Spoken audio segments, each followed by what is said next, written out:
Lynnaire, over to you. All right. Well, why don't we start everybody today by just doing a quick run around the room, introducing ourselves. We're live. So now that it's preparing, it says you're live for 21 seconds. We're live. We're live, and the LinkedIn universe is caught up to our laughter today. We're all there. We're there. Welcome, Felipe everyone. Says hello. We're there, Roy. We're there. Felipe says hello. Yeah, welcome to Disruptive. This is now definitely today is Disruptive Business Leadership. We had our own disruption today, a different disruption to what we spend weeks upon weeks talking about. Today we had our own disruption.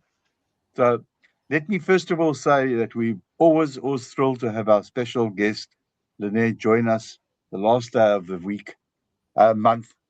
And needless to say, we've begged and pleaded with her to come a little bit more often, but we understand that, life gets in the way, and family comes first, and sometimes it's not practical. So Lynnaire runs our sessions today. Over to you, Lynnaire. Thank you very much, Roy, and hi everyone. Good morning from New Zealand. It's lovely to be back with you again here in New Zealand and parts of Australia. We're celebrating or marking, I think, Anzac Day today, and that is a special occasion for all of us when we remember those who gave their lives for us in previous wars. Now, I would like to just quickly run around the room before we start on today's topic to give everybody a chance to introduce themselves. And I know that we often do this, but I still think it's a very important thing. So, Mel, we're going to start with you and then work our way around and come back to me. Hi, everyone joining us live and on replay. My name is Mel. I am certified in trust, and I am a hybrid event conversion strategist who inspires leaders to create conversations, collaborations, and modern workflows in our fragile AI world. Thanks for an opportunity to join you today. Lovely to have you with us as always, Mel. Martin. Morning, everybody. I'm Martin Stark, the Courage Champion. I'm a keynote speaker on leadership, courage, and resilience, and author of a novel called The Doctor's Worst Patients. And I'm about a quarter of the way through writing the first draft. Oh, that sounds like an interesting book to read. Can't wait for that one to drop into my inbox. Roy. Absolutely. Thank you so much for the introduction. As you might have seen, I've changed and I'm slowly transitioning off the promotional product disruptor to your strategic exhibition partner, because I'm finding that it's taking us some time to, what's taken a little bit of time for us to start, for people to realize that that's actually what I do, and also the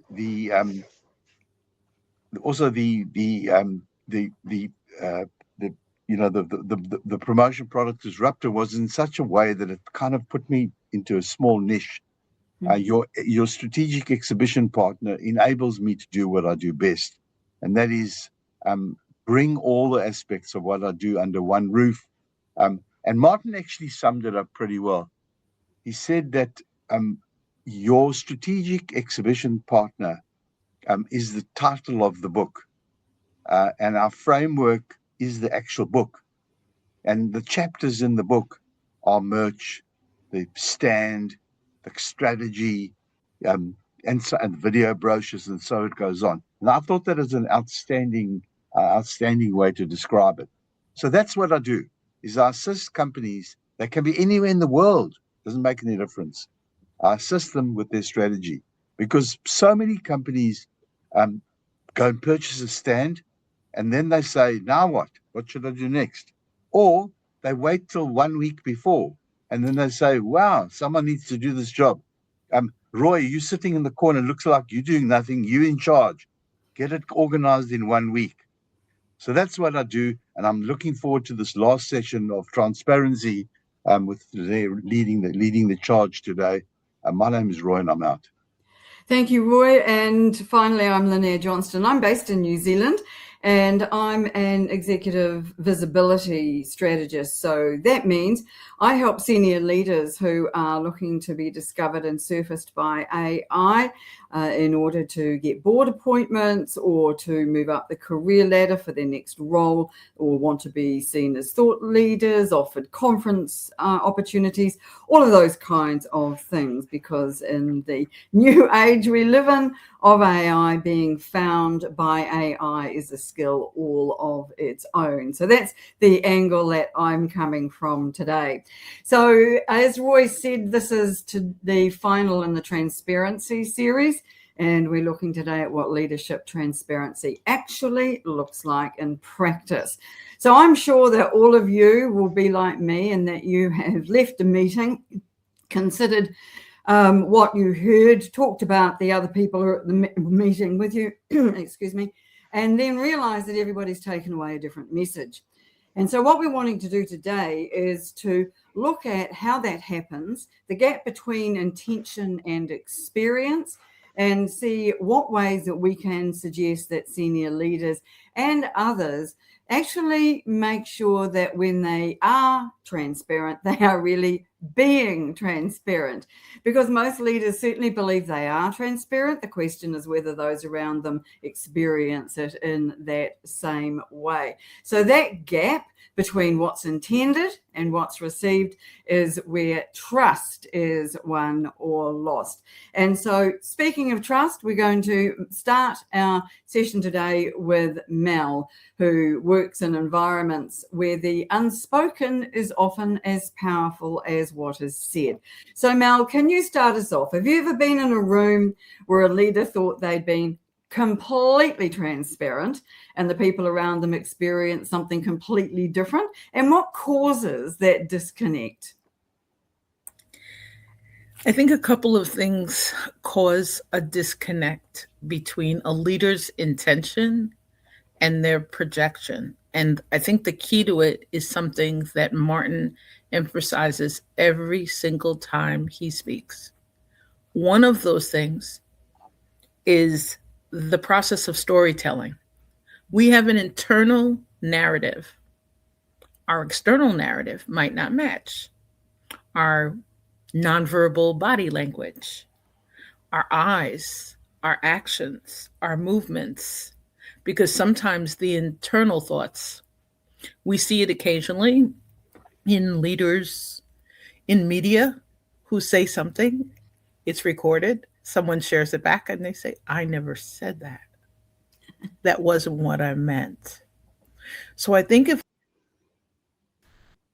we take it back using Martin's courage pillar, and a new term that I appreciate any OSUNG sharing in response to one of my impossible lives. Annie watched a live stream with Aries Yo, who has written a book, Authenticity Unveiled, Journey to Self. So we're doing a Journey to Self series. In that series, Ari said something, and Annie's comment on YouTube was, she has radical transparency. Martin would say, you have the intentionality of what a leader, whether it's an action, a mission, a task, a project, of how we think we're showing up. But I appreciated Annie adding the description radical transparency. It aligns to me with Martin's courage pillars and with his invitation to show up with psychological bravery. So that would be my framework I would suggest if we're looking for a trust lens to frame transparency, to maybe start there. I think that's an excellent place, and I love radical transparency. That's a really, really cool phrase. One of the things that I find striking when I'm thinking about this is how often the disconnect in transparency is invisible to the leader. They leave the room, they're confident that they've communicated, but the team leaves with a completely different story. So the thing that tends to bridge that gap is acknowledgement, naming what's real and even what's uncomfortable. So Martin, in your experience, what stops a leader from being as transparent as they intend to be, even when they genuinely want to be? There's a bit of politics at play, I find. And would you believe that a few years ago, Melanie was showing Margaret Thatcher around aisle 13 on the summer solstice, and Margaret was wearing these deep sunglasses and didn't realise she'd spilt pavlova all down her blouse.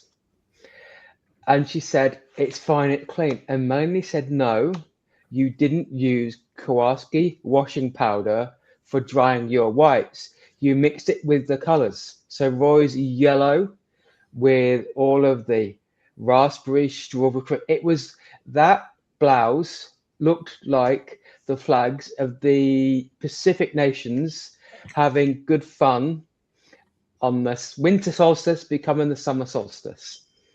And Melanie went, "No, I see what you did. I'm taking you to R13, and Roy has an exhibition on washing your clothes with Kowarski washing powders." Now, I'm spinning a yarn here. And I think that's my point, is the leader who is spilling a yarn rather than actually sharing what they can share. Because leaders can't always share information, but sharing what they can. And imagine Margaret chucking that blouse into Bondi Beach when Roy's recording his video later this morning, and Roy is trying to explain, "It wasn't me, it was Margaret Thatcher." Mel is at Balmoral Beach after spending a week with you, Lynnaire. Now I saw it, here's the evidence. Because Melanie's story is one that's shared. What the leader says, if it disconnects with what everybody else says, Melanie is going to be hosting her own chat show with Roy at Bondi Beach. That wasn't quite the answer that I expected, but I quite like where you were taking that one, Martin, I have to say. I will move back out of aisle 13 now and move over to a question for Roy. And this is about leaders being read, not just assessed, long before any kind of formal conversation happens. And increasingly, that reading is happening in a digital environment by people who've never met them, using signals they may not even know they're seeing. So the gap between a leader and what they've done and what is legible about them online is exactly where I want to move this next. And so, Roy, you help leaders understand the gap between how they present themselves and how they're interpreted by others. So where does that show up most clearly when transparency is involved? Well, I suppose, first of all, welcome to Felipe. Always lovely to have you with us. Thank you so much for taking the bait, as I call it. I think there are a number of things that happen in this whole race to be transparent. First of all, Martin mentioned last week, which I think is a big factor, and that is the fear factor. They have this fear that something's not, it's not really the way they want it to be, which leads to the aspect of insecurity. So they're not secure within themselves. So therefore, that's what they portray across to the group. And I suppose the last part of it is because they have this fear and they're insecure.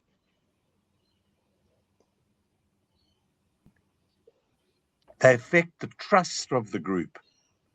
And I think that's where the issue is trying to bring these factors together so that these particular leaders that have teams that they work with, that they trust the team enough that their fear disappears and the insecurities are not visible.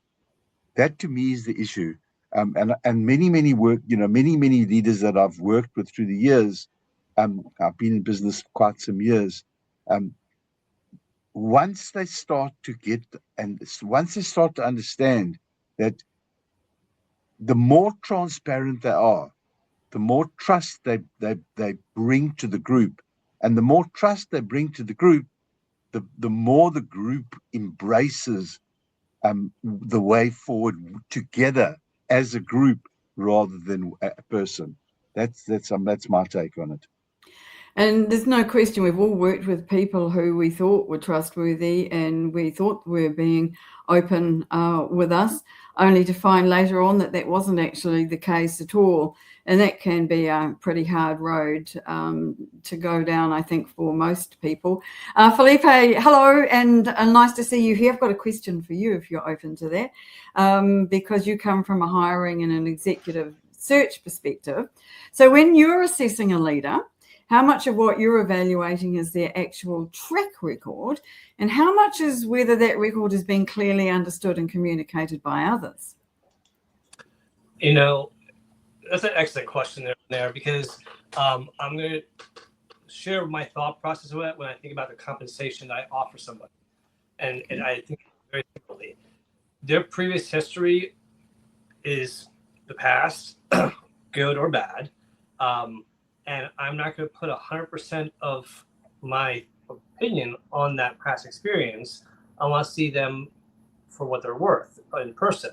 So I'm going to offer them what I believe is a fair compensation. Once they have been proven themselves in that first year, say, okay, they can not only do what they said they could do, they can do more. I can look at their compensation and give that past a little more credibility. So I think it's one of those lessons where I've learned, take that information that you have your eyes wide open, but don't let it make you prejudge somebody. You know, it's like when someone starts new at work, one of the best things I hear from a leader is, don't tell me anything about your opinion about anybody. Let me form my own opinions, and then I can ask you about the conversation. I said, that's a wonderful idea, because that really gives them a good, fresh perspective that some of us may have been tainted of.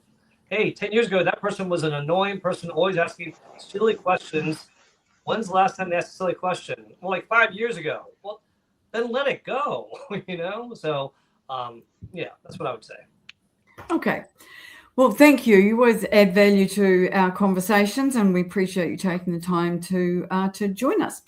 So let's move on now to the second part of what I wanted to talk with the panel about today, and that's consistency. And I want to talk about consistency as the foundation of trust. Transparency is not a single moment or a single statement. It's a pattern. It's a pattern that happens over time. And it's the pattern, not the declaration of it, that builds that trust over time. So let's talk a bit now about what that looks like in practice. And again, we'll start with Mel. When a leader's transparent in good times, but goes quiet under pressure, how quickly does that erode the trust they've built, and how hard is it to recover? Oh, I love your questions. I think three things. One is, when we think of consistency, we think of consistency sometimes of consistency of action, consistency of thought, consistency in responses, consistency in carriage or presence, which has been one of our prior topics. In terms of trust, emotional regulation is a component. Trust is an emotion. Trust is an energy. Our energy changes. Our emotions change. And this relates back to what Martin said before. And Martin, I thank you for your story about Bondi Beach. I'm going to think of you as we approach Turks and Caicos next month from the beach. I'm going to record, going back for the first time in 23 years. I'm going to record a video to Martin there. But I think from the emotions perspective and the energies perspective, there's a crossroads. Felipe talks about this a lot, and I love this. It's throughout his Felipe's 5. It's throughout Martin's book about courage pillars. Lynnaire shares it a lot, and we did during her Linkability Insights, building trust. When LinkedIn or AI gets it wrong, everything fluctuates and it flows. It's a hard thing.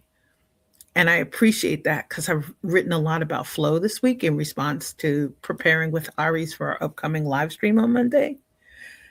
But I think because of that flow as a leader, energy shifts, our mood shift, the lighting shifts. Look at Felipe's great video earlier with his wonderful dog outdoors. We've seen him at Social Saturday Chat. The lighting changes. It's going to be lightning. It's going to be thunder. He's got to be there.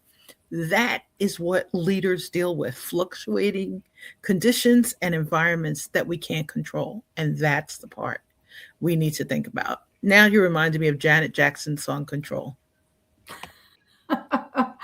Well, that is a good song. I have to agree. I've thought about that one in a great many years. Let's move on to Martin. And what does it take for a leader to maintain consistency under pressure, Martin, when the easiest thing is just to go quiet, change the message, or just soften what they've been saying? Do you mind if I just talk to Mel about the Turks and Caicos Islands? You go right ahead.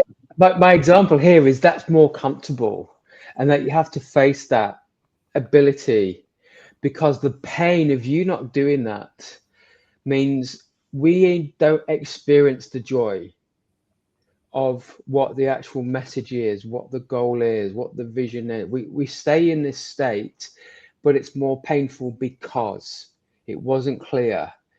We had to find out the hard way through frustration. And that's the ability of a leader to deliver the message, which is uncomfortable, which is unsettling, but is less unsettling and less uncomfortable because of their transparency. Now, yesterday, I hadn't been past a service station, a servo, for a few weeks. And from reading the media, I thought petrol was $2.70 a litre. And it was $1.76. So through all the reports, straight if blocked, is it unblocked? You know, it's like calling a plumber because the toilet's blocked, because there's so much hogwash in the media. But the actual story was petrol was $1.76 yesterday. Now, I don't know what the price is today, but my point was, from everything I'd heard, it was calamitous. What I actually saw was it's not as bad as I thought, as I'd conjured in my mind from reading and listening to the media. Now, the media was probably a bit correct in terms of what was being shared, but I hadn't listened, or hadn't chosen to listen to the point of, oh, it's not as bad. Because people will tend to worry more when there's lack of clarity, where there's lack of transparency, or where the bad news doesn't have a tinge of, as a leadership, this is what we advise, this is what we're doing, this is what we're helping you support. We're asking you to do X, Y, and Z at the same time. Interesting.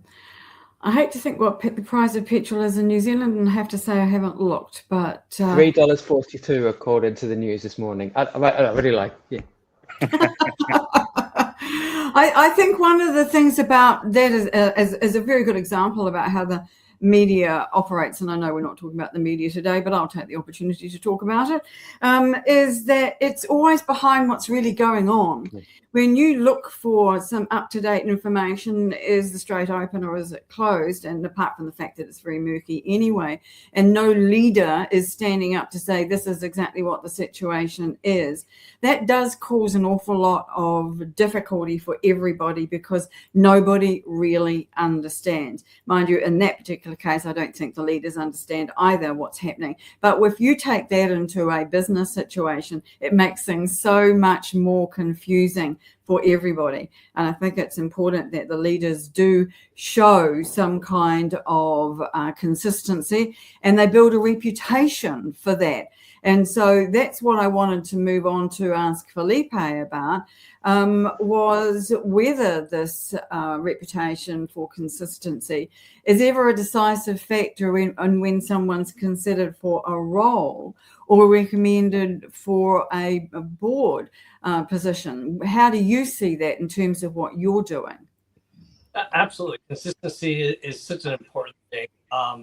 And if you're younger, you're coming out of college, do I expect to see that consistency? No, because you're still learning, adapting, and growing. But when you're at a certain level or stage of your career, it's expected for you to show some consistency in your performance, in your behavior, in your leadership style. And I think that when you think about how important these messages are, when you are able to build that trust with that consistency, and you have those messages that are difficult to deliver, but people have learned to trust you, they're able to focus on helping you on the solution. When you piecemeal what you give them, they fill in the gaps with worrying. And now they're worrying about things that might not even be happening because they're making assumptions. And so that lack of clarity opens up a sea of uncertainty that usually is not in your favor. And so I think it's important, but that trust and that consistency is huge. I mean, y'all are talking about, the whole port, the sea, opening up.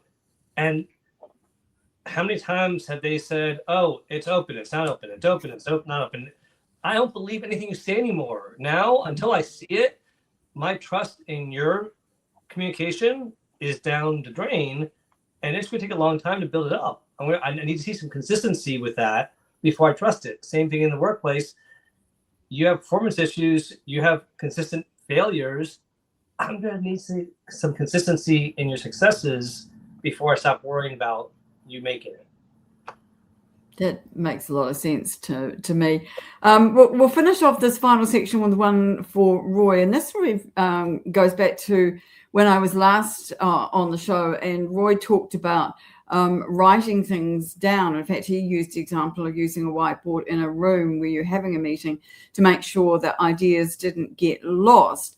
And so what I wanted to ask Roy about this today in terms of this with transparency is around how that principle applies more broadly to how leaders build trust through consistency. This idea of reducing things to writing and making the agreed position visible to everybody, so it's not going to be privately reinterpreted. You got some ideas on that one for us, Roy? Yeah, I did sort of, wade my way down aisle 13 looking for some, ideas and ways to be able to answer this. But I didn't find them in that particular aisle. So, Martin, if you could please rearrange the aisle for us, at least, give us a little bit of a way of getting around it. Actually, I do. Yes, I do. Of course, I've got an answer to it. I think the biggest aspect of leadership and transparency is that they consistently involve the team. And that comes back to the same terminology, using the same C word, which is communication. Is that everything that we do, whether we like it or not, it comes across in a particular type and style of communication. And transparency is built up over a period of time. That's why it's consistent. If one day you find the leader is doing one thing and the next day they're doing something else, you're not clear. You don't know what it actually is. So the reason that I brought up that aspect of the board is because it brings together a whole lot of things. The whiteboard, what it does as a leader, it says we all here together to share ideas. Give us your ideas, and writing them down. And then all of a sudden, everyone sees everyone else's ideas. And when everyone sees everyone else's ideas, the leader's positioning is strengthened because he's involving people. And probably the single most important last aspect that I'm going to share is that when everyone's thoughts are on paper in front of us, they bought into the idea, because then they can see their own thoughts physically in front of them. And thereby, when a decision is made, they are part of the decision.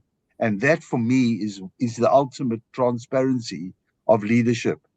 is that each member of the group, whether it's a big group or small group, the management team or the factory floor team, when a leader involves their team, they're buying in their way of using that team to be able to implement whatever's discussed between them.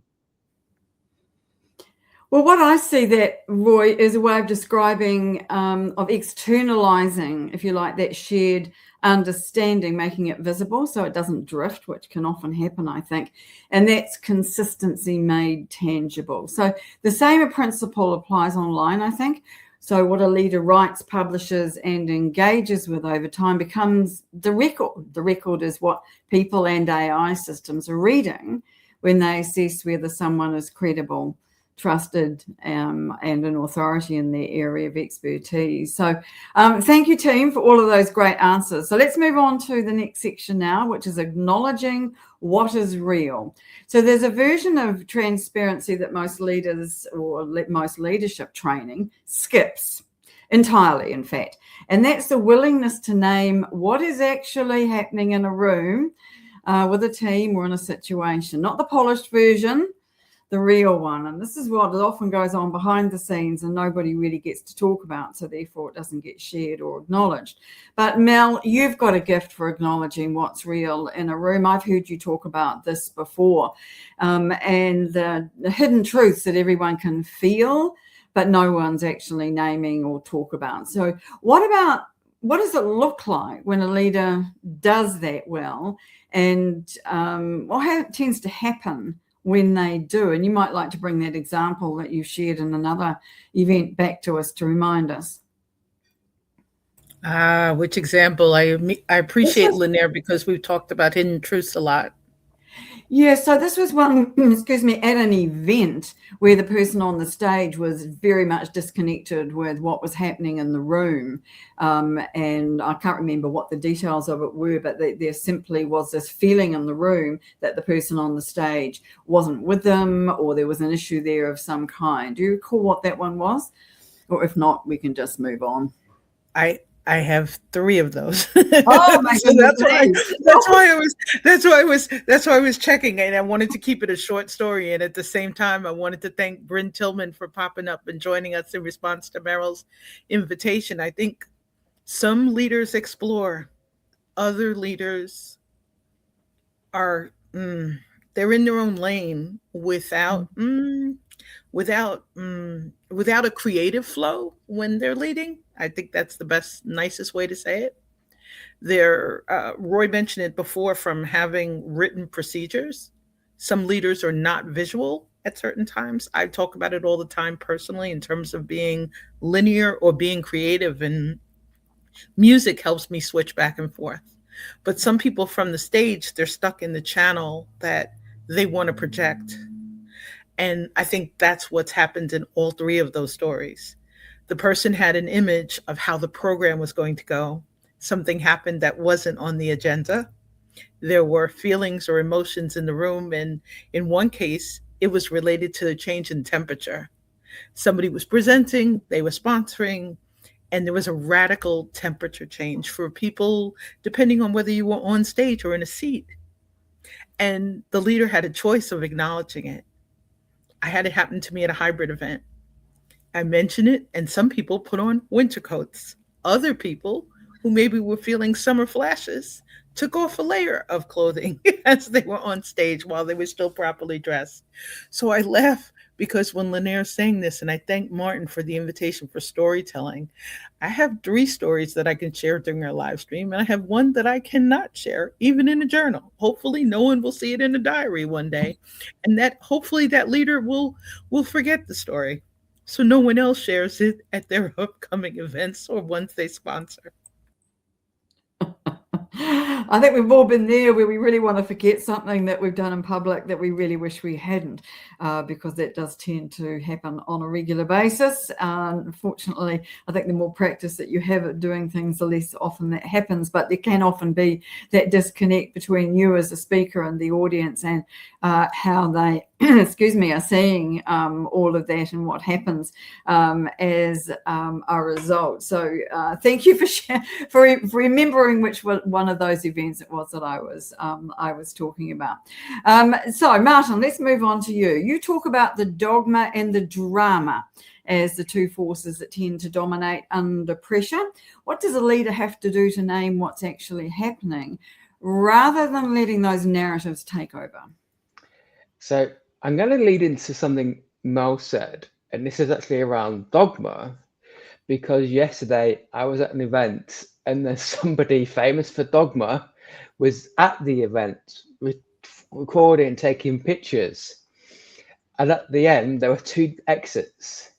Go the front exit, and you have the opportunity to be interviewed on the camera, or the sneaky passage at the back, where you could take a discreet exit and avoid.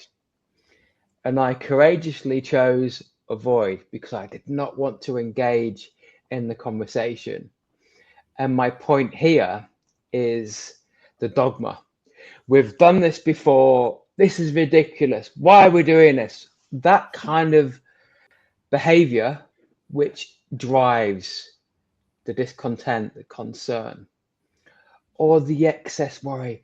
Oh my goodness, what's going to happen? And unless that fear is allayed, that also dominates the conversation. So as a leader, you need the ability to nip that behavior in the bud.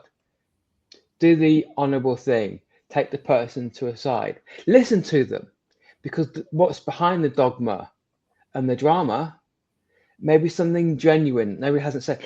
But at the same time, if they're refusing to buy in, they don't have to shop in R13. They don't have to work there. If they don't like it, they can leave. Because if they don't, what will happen is you'll have your best people will leave through the sneaky entrance rather than the void, the pain of going through the dual microphones of the dogma and the drama. One of the things I love about you being with us on the show, Martin, is the way that you use storytelling to help us understand exactly what's going on. And so what you've done there is that you've placed us inside that experience rather than just taking a position on it. So a leader who says, I'm committed to this, is making a claim. A leader who shows you what that commitment looked like in a real and more difficult moment is creating evidence. And that's what you've just shown us. I think that evidence is what builds belief. I think that's fascinating. You have just a knack of being able to bring in stories. And I think that those can work very well in helping leaders be able to become more transparent. Felipe, when you're doing reference checks or informal conversations about a leader, what do people tend to reveal when they're speaking candidly? And what does that tell you about whether a leader is genuinely transparent or performing it? There's some consistency in this with reference checking specifically. Unfortunately, less is not always more. Well, actually, less is more in the case that when they say less, it's usually not a good thing. And, it's one of those things where there are some things where people have talked about when they're talking about the leader and their leadership style. And when you hear them say 2 or 3 times or more, but they also do this, but they also do this, but they also do, okay, you're trying to mask the fact that they have a leadership issue by saying that it's kind of like, oh, well, you know what? They yell at you, but they didn't mean to. And I know they yell at you every day, but they don't mean to. Yeah, well, you know what? At some point, they got to stop because they do mean to.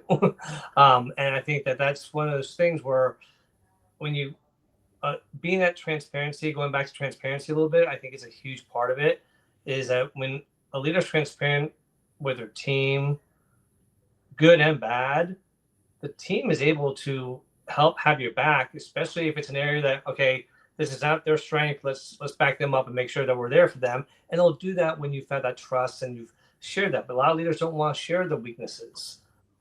Grammar and spelling are not my strength. Please proofread things that are important for me because I want another eye on there because I always miss something. I'm okay with recognizing it. I'm at my age. I am not going to improve any more than I already have probably at this point. So let me accept that that's a weakness.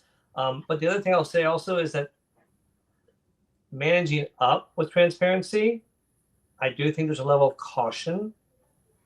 Example I'll give is a board of directors that's not in the workplace day to day, but they're helping with the oversight and they're removed from it, but they're giving direction. Too much transparency sometimes is opens up questions that invite problems. It's also kind of like children. Too much transparency that maybe they're not ready for. Where did I come from, mommy and daddy? Oh, you came from love. And that's all I'm sharing right now. As transparent as I'm willing to be, because I'm trying to protect you a little bit maybe, or you're not ready for it. And I think that there's a level of cautiousness that goes with that. Interesting. Ilia, hi, lovely to see you joining us today. I've got a question for you for this section. And that is, what does it look like when a leader inside a large organization is genuinely willing to acknowledge what's not working? And what tends to happen as a result? That's, that's foundation of understanding where the teamwork is at, to give the true perspective, to come clean and put the politics. There are corporate politics in every single organization, small, medium, large. And this is what Felipe is working, has talked and said, we need to have a level of caution. Sometimes the audience is not prepared, or the communication, the message is not, it can be, or it can be interpreted in a different way than the other. So the leader, when they say things didn't work, comes clean. It's a true feedback. The team, the organization, the levels, the leaders need in order to either understand what happened, understand where they are, and find the correct trajectory for where they want to go. For where, where did we go wrong?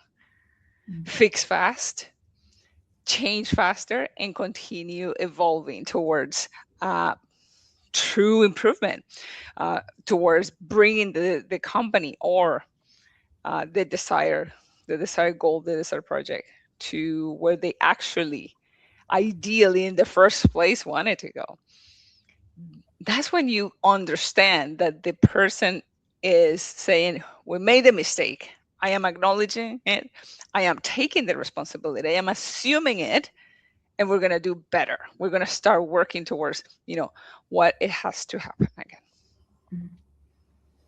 I think it's great when leaders do take responsibility, but there's often a difference, I think, between them saying they're going to do things better and that translating into something truly happening. But I think we have to give them the benefit of the doubt and hope that actually does happen. Roy, you're the last person in this round. So from your experience working with leaders on how they are positioned and perceived, what's the single most practical thing a leader can do to be experienced and seen as more transparent, not just say they are? Walking the talk.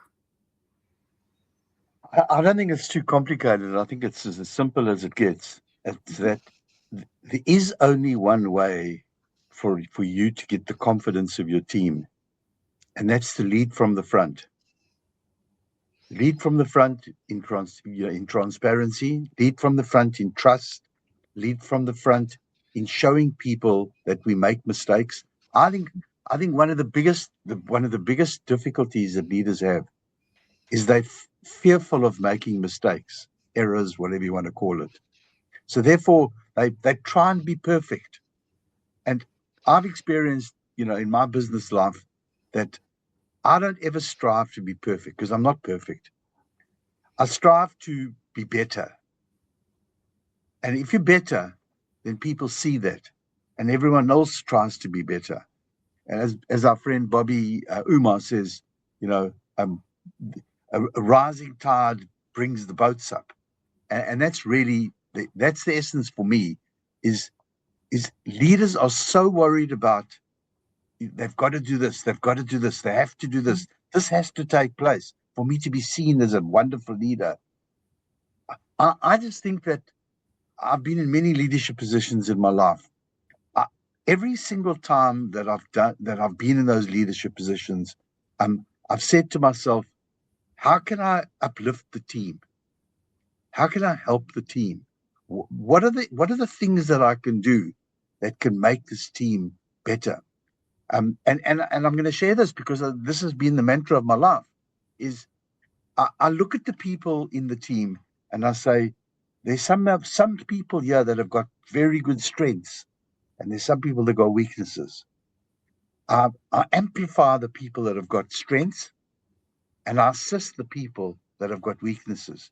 So what that does is it makes the people that have got strengths feel that they really are important, and the people that have got weaknesses, they feel as though they are getting some sort of assistance to be able to be better.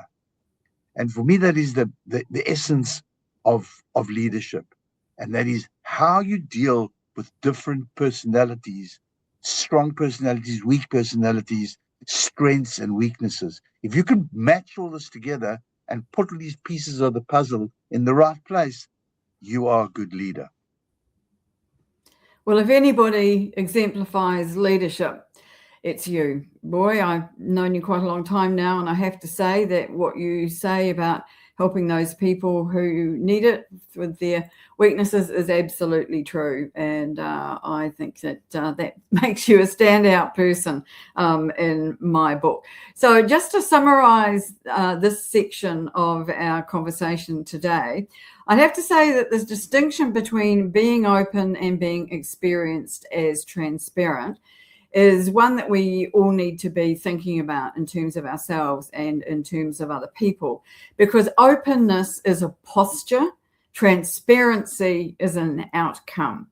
And you can be completely available and willing to share and still not create the experience of transparency in the people around you.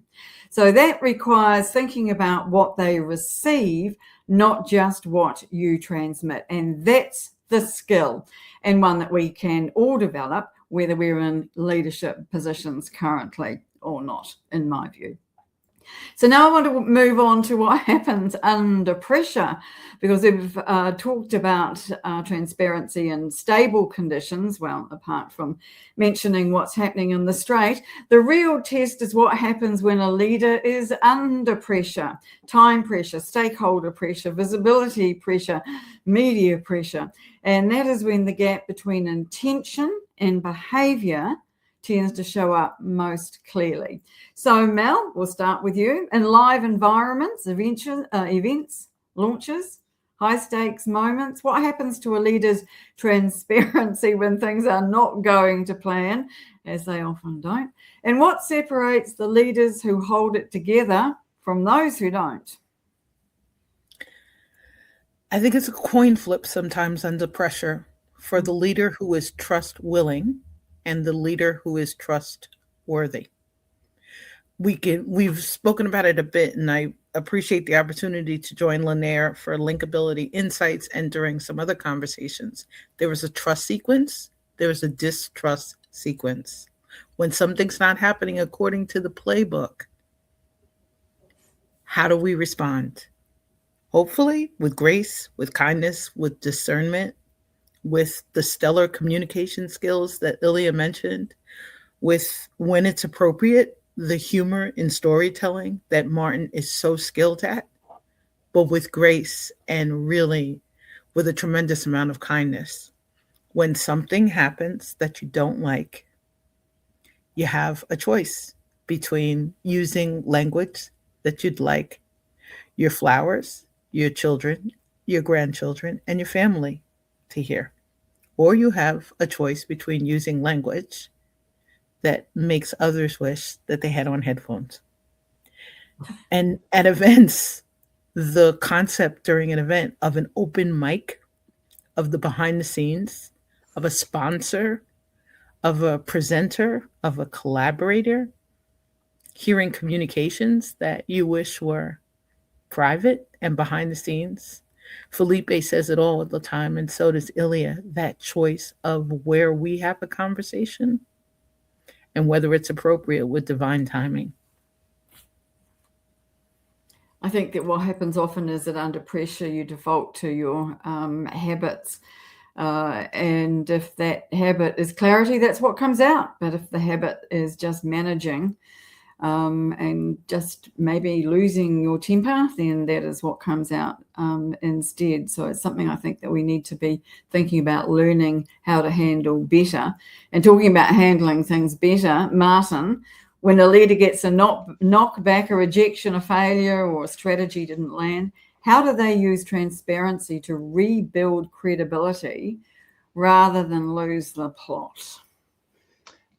I'm going to talk about recipe, and two different recipes, one for disaster, one for success. I don't like cheese. I was at 12, we had to do a year of cookery, and I did 2 years. And 1 week it was making pizza. There was no way I was making a pizza that people would enjoy. Mum, the teachers agreed that Martin didn't have to use cheese, didn't have to grate cheese. So what did I do is I plonked tinned mushrooms and I sprinkled herbs. But I sprinkled and sprinkled and sprinkled so it looked like the Amazon rainforest because it was palatable for me.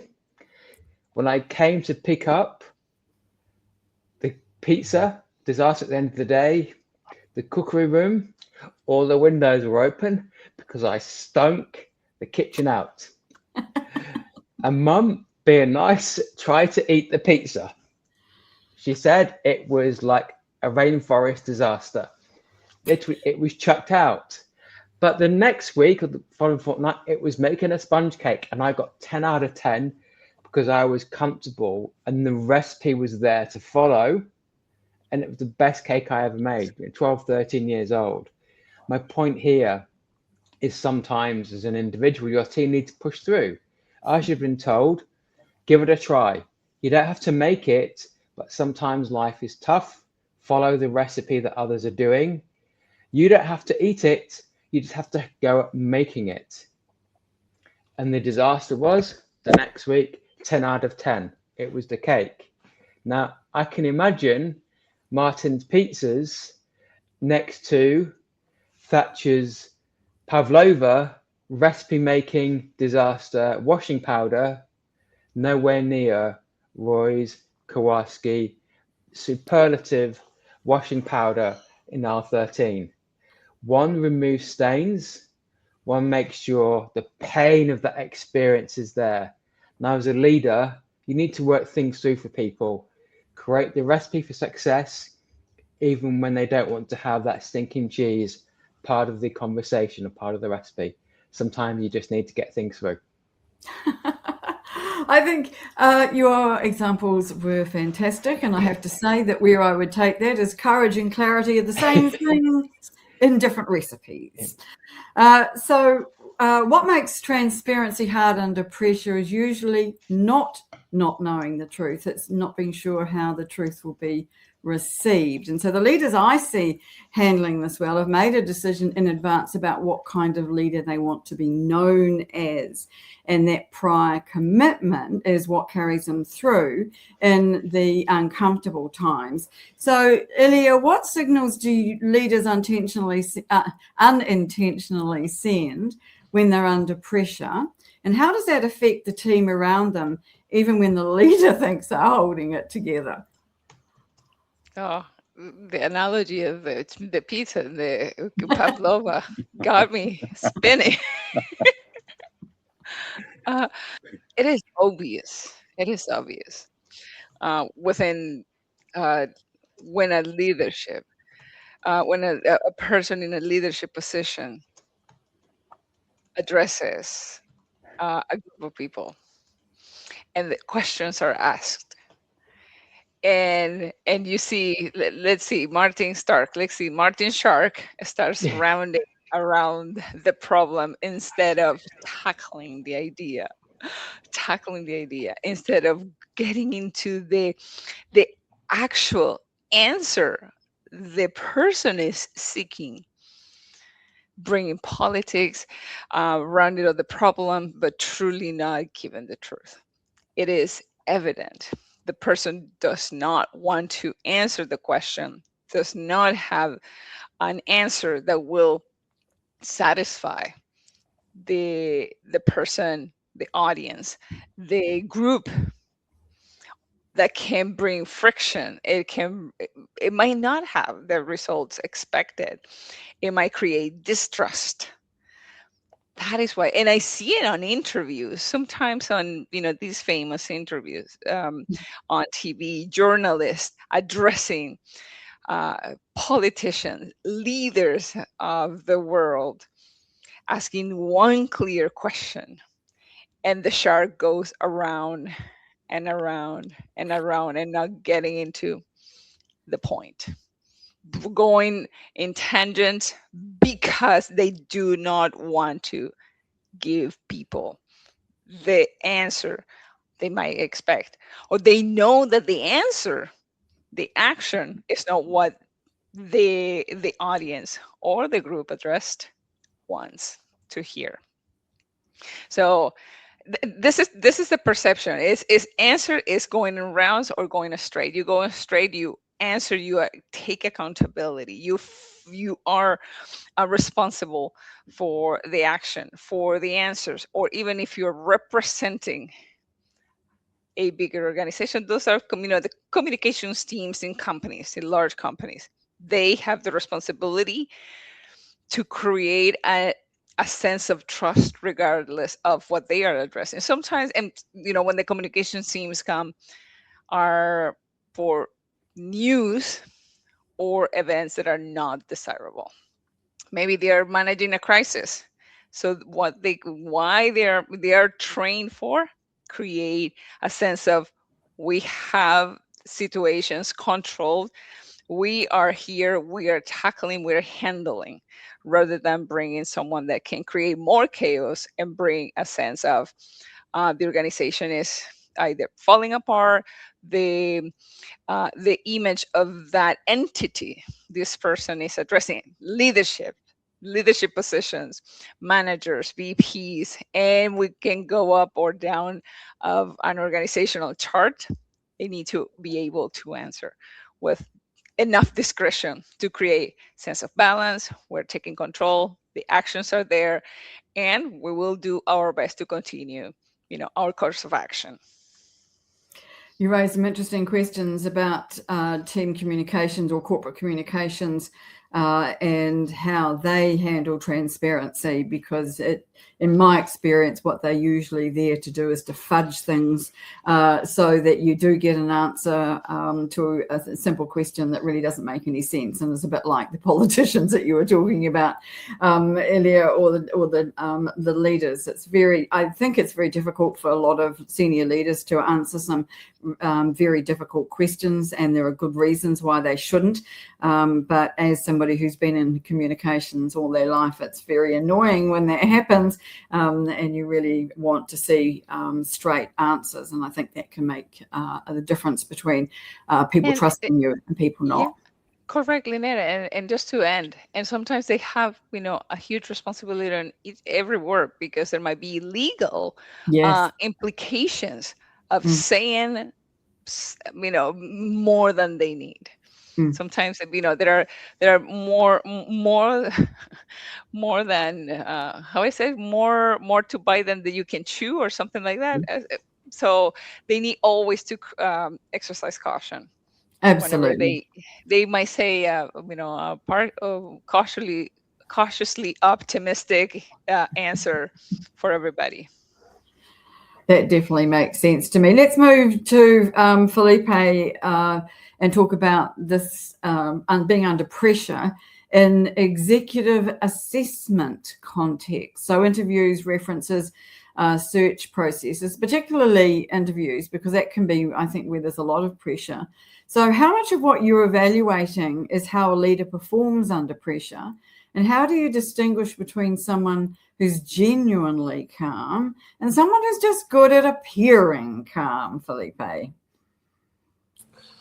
That's actually a very good question, because, when you're interviewing, if I'm interviewing for an entry-level position, I'm going to be totally understanding if someone's nervous. I'm going to try to put them at ease. At the executive level, if you're that nervous, how are you going to handle pressure? So I need to see that. But also, it kind of goes back to storytelling a little bit. This is where storytelling in interviews is very valuable. Sharing an example of how you have demonstrated leadership during a crisis, and how you were able to maintain trust or transparency through it. I think there's a lot of people that can share amazing stories. COVID was a huge opportunity. You saw the leaders that were able to rise under pressure and those that crumbled under the pressure. Mm-hmm. They panicked, they knee-jerk reacted. The other ones, I have a CEO that I work for that if I asked him that question, if I was interviewing him for a job, he would share the fact that they started hearing some rumblings about some virus going around in other countries. They talked about them going remote. We said, God, what if they ever got over here before it even was a reality? And they're like, let's see if our company can handle the entire staff going remote as a test one Friday. Let's just do it just to see the capability. And as he went through that example, sharing the fact that he was forward thinking, that he took something that could be a serious crisis. Are we even prepared to handle it, first of all? And then once you realize you can focus on, okay, how are we going to take care of the teams? This specific leader, under all that pressure, HR typically is checking on the employees, making sure they're okay, especially when they were remote. This leader I'm talking about called everyone at least once every 2 weeks just to see how you're doing with everything in the world, with being at home, with all the changes, how you're handling the pressure. And that is a leader that you can tell. They are showing so a short answer to that question, Lynnaire, is they are able to display in the interview how they're able to show emotional intelligence in the workplace.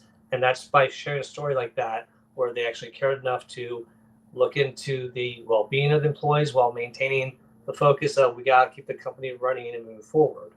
And I think the other part of the leader is there's pressure that when there is a crisis or a lot of pressure, everyone's looking to the leader for answers. And if they don't have those answers ready, there's a big problem. That's why I always say leadership is not a title, it's a responsibility. And if you want all the responsibility, then go for something else. It makes sense to me. I think it makes sense that the leaders who come across as genuinely steady and under pressure have usually built the habit of it, and it shows in those small details and how they listen, how they respond when they don't have the answer, and how they acknowledge uncertainty without losing their authority. And that's something I think that a lot of people at leadership level are still working to learn. Roy, I want to end this theme with you, because pressure is something that your clients face constantly, and how they come through it often defines how they're remembered. So when leaders come through a period of real pressure, difficult pressure, a business challenge, a moment where things don't go as planned, and exhibitions will be rife with that, I imagine, how does the way they handle it tend to shape how they're perceived afterwards, and what makes the difference between coming through stronger versus damaged? Yeah, as you say, a very, very good question. I also want to, just before I answer it, I just wanted to acknowledge that three of my favorite people have joined today: Bobby Umar, Brent Tiltman, and Brenda Miller. And these are real influences in this world of LinkedIn. And I just wanted to recognize that they joined us, and thankfully them, and thank them so very much for joining us. I think once again, my go-to answers are very much aligned with the letter C, the third letter in the alphabet, and that is confidence and calmness. A team requires, and a team is always looking for confidence from their leader, and for calmness, because when a leader creates chaos, again, C word, and creates, also starts with the letter C. When a leader creates chaos, they bring chaos into the team. When a leader shows calmness under pressure, and we're talking about under pressure here. We're not talking about having a chit-chat. We're talking about when the cards are down, when we've got to make some harsh decisions. Calmness is what keeps the team focused on solutions. So for me, in my experience of working with leaders and being a leader in inverted commas myself, what I try and do, and what I've seen many, many leaders do, is to say, look, this is what the problem is. It's not going to change. Let's focus on the solution. Let's talk about options around how we can solve the problem. And that's where I think true leadership comes through. And I see Felipe nodding because he's probably seen this many times. And that is that leaders that focus on solutions generally get the buy-in from the team. Leaders that focus on chaos, on dwelling on the problem. I call it dwelling on the problem or focusing on the solution. There's a very big difference. When you dwell on the problem, all you're doing is regurgitating something that's not going to go away. A problem doesn't turn up and just disappear. A problem turns up and we work out what the solutions are, what the options are. We discuss the options in a calm way to be able to find the solutions. And that's what leadership is all about. It's finding the solutions to overcome the problems.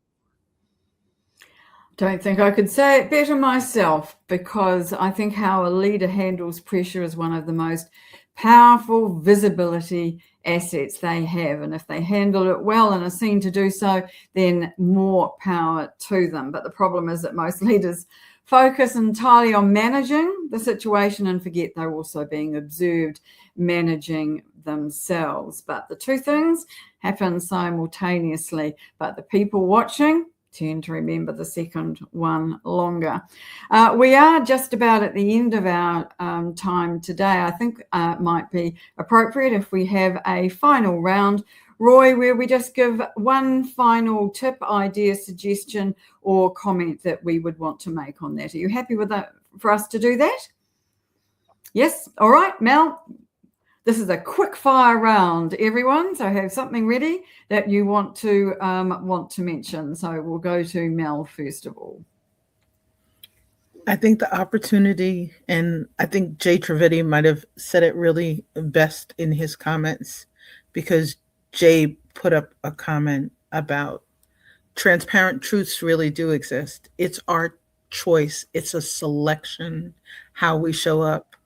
Whether we show up with quiet presence, whether we show up with calm or confidence, whether we invite emerging leaders to model behaviors, to participate, or whether we just close the gates and take a sacred pause. Lovely. Ilia. A phrase. I don't remember exactly in English, but we say we are the owners of what we keep and a slave of what we say. So the filter is, comes depending on where you are, who you are talking to.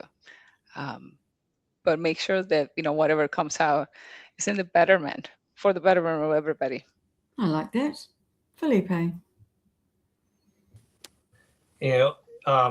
Truth and transparency have been a nice thing for leaders to have, but in today's world of AI, where there's so much lack of trust and transparency with AI, it's now becoming a necessity to be able to show who you really are, because of all the doubt that's being raised with AI, deep fakes, and questionable things.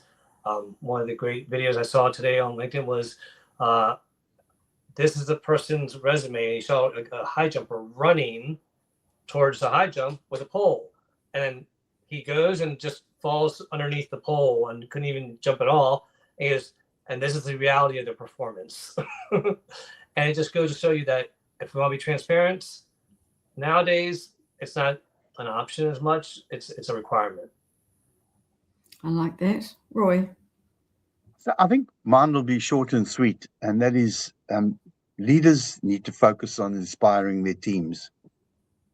That's what they need to focus on. Forget about all the chaos and all the confidence and all these things. If you can inspire your team, you get the best out of them. You did brilliantly, all four of you. Thank you so very much indeed, because we had some really interesting comments today. We heard about rising tides, lifting all boats. We heard about radical authenticity and a bunch of other really pithy comments, or quotable quotes, as my AI is constantly talking about. What is it saying? What are you saying, Lynnaire, that's quotable? Well, I think that some of the things that you have all said today have been very quotable too.